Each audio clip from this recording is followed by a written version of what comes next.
மாதவரம் தொகுதியில் காலை முதல் மதியம் வரை வேலைவாய்ப்பு முகாமல் தனியார் கல்லூரி மாணவிகளை பல மணி நேரமாக பசியால் வாட வைத்த சிறப்பு அழைப்பாளர் மாதவரம் தொகுதி எம்எல்ஏ. சென்னை மாதவரம் பிரதான சாலை பொன்னியம்மன் மேடு அமைந்துள்ள தனியார் பெண்கள் கல்லூரியில் படித்த பட்டதாரி மாணவிகளுக்கு தனியார் மற்றும் அரசு வேலைவாய்ப்பு இலவச முகாம் நடைபெற்றது.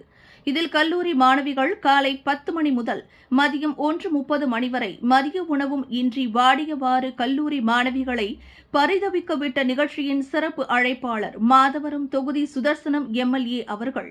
பின்னர் படித்த பட்டதாரி மாணவிகளுக்கு மாதவரம் தொகுதி எம்எல்ஏ சுதர்சனம் வருவாரா, நல்ல அரசு வேலை வாய்ப்பு தருவாரா என கல்லூரி மாணவிகளை பசியோடு ஏங்க வைத்தபோது மதியம் 1:40 மணி அளவில் மதியம் ஆடாமல் அசராமல் பங்கேற்ற சிறப்பு அழைப்பாளராக மாதவரம் திமுக எம்எல்ஏ சுதர்சனம் கலந்து கொண்டார்.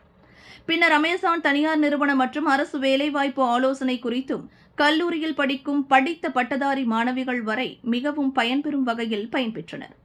மேலும் மாதவரம் தொகுதி திமுக எம்எல்ஏ சுதர்சனம் அவர்கள் பேசிய பெண்களுக்கான அரசு வேலைவாய்ப்புகள் திட்டங்கள் குறித்து பெண்களுக்காக அரசு கல்லூரிகளில் மாதம் 1000 ரூபாய் தமிழக அரசு மூலமாக ஊக்கத்தொகை கொடுக்கப்பட்டு மாணவிகள் பயன்பெறுவதாகவும், மேலும் மாதவரம் தொகுதியில் வெள்ளனூர் பகுதியில் உள்ள பெண்கள் சிப்காட் தனியார் தொழிற்சாலை பெண்களுக்காகவே அமைக்கப்பட்டுள்ளதாகவும், தொழிற்சாலையில் ஏறக்குறைய சுமார் 780 பெண்கள் வேலை செய்து முதலாளியாக வருவதாகவும், நிர்வாகம் கூடிய பெண்கள் அங்கு திறமையானவர்களாக இருக்கிறார்கள் என்றும், டிஎன்பிஎஸ்சி குரூப் 1 முதல் 4 வரை அரசு வேலை பெற்று வரும் பட்டதாரி பெண்கள் என பெருமிதமாகவும் தெரிவித்தார்.